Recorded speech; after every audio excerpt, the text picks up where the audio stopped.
Tubayeho mu bihe bitangaje. Tubayeho mu bihe aho tubona abantu benshi ariko ubumuntu bukabura. Imihanda yuzuye abantu nyamara ubwigunge burushaho kwiyongera. Tubayeho mu bihe aho abakire bafite ibyumba byinshi kurusha abana babo, naho abakene bakagira abana benshi kurusha ibyumba. Abakire bubaka amazu manini yuzuye ibyumba bidakoreshwa, mu gihe abakene babura aho bikinga. Umwana umwe arara mu cyumba cyuzuyemo ibikoresho by'agaciro, mu gihe undi asangira uburiri buto n'abasaza be ndetse n'abashiki be. Tubayeho mu bihe aho telefone zigezweho ziduhuza n'abari kure, ariko zigatuma tudahuza n'abari hafi. Imiryango iricarana ariko buri wese ari kuri telefone ye, nta kuganira. Nubwo dushobora kugera kuri bose ku isi, ariko tunanirwa kuvugisha abo turi kumwe. Tubayeho mu bihe aho dufungura Facebook kurusha Bibiliya. Iterambere ry'umuco riri gusumbirizwa n'ikoranabuhanga. Abantu bamara amasaha basoma ibigezweho aho gusoma amagambo y'Imana abafasha mu mibereho. Ubumenyi nyabwo buri mu bitabo by'ubwenge, ariko benshi twahisemo gutakaza igihe mu bidafite akamaro. Tubayeho mu bihe aho umubyeyi ashobora kurera abana 10, ariko abo bana ntibashobore kumurera. Ababyeyi bita ku bana babo bakabakuza, ariko aho bakuriye bakibagirwa ababyeyi babo. Ababyeyi benshi bageze mu zabukuru babaho bonyine,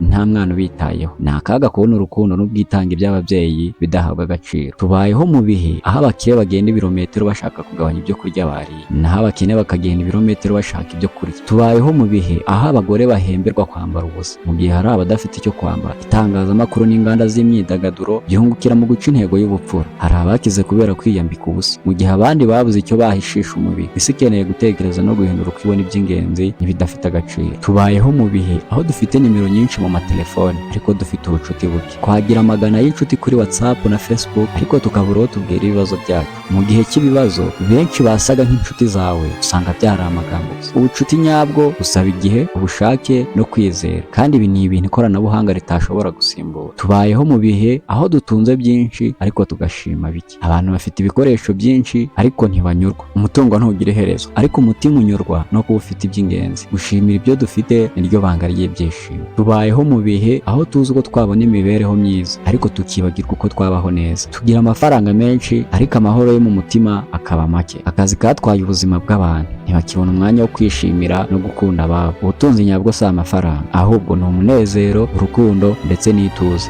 Tubayeho mu bihe aho benshi bazi igiciro cy'ibintu byose, ariko batazi agaciro kabyo. Dushakisha imyenda ihenze, ariko tukibagirwa agaciro k'icyubahiro. Igihe, ubushuti ndetse n'ubuzima bifite agaciro, ariko benshi babirenza amaso. Iyo dusobanukiwe agaciro k'ibintu, ubuzima buba bwiza kurushaho. Mu by'ukuri tubayeho mu isi itangaje. Imana idufashe kandi tuyobore. Muri ibi bihe dukwiriye gukundana, gukunda Imana no kugira ubumuntu. Duhitemo kuba abantu bafite umutima mwiza aho gukurikira ibigezweho gusa. Dusaba ubwenge, urukundo n'impuhwe kugira ngo isi ibe nziza kuri twese.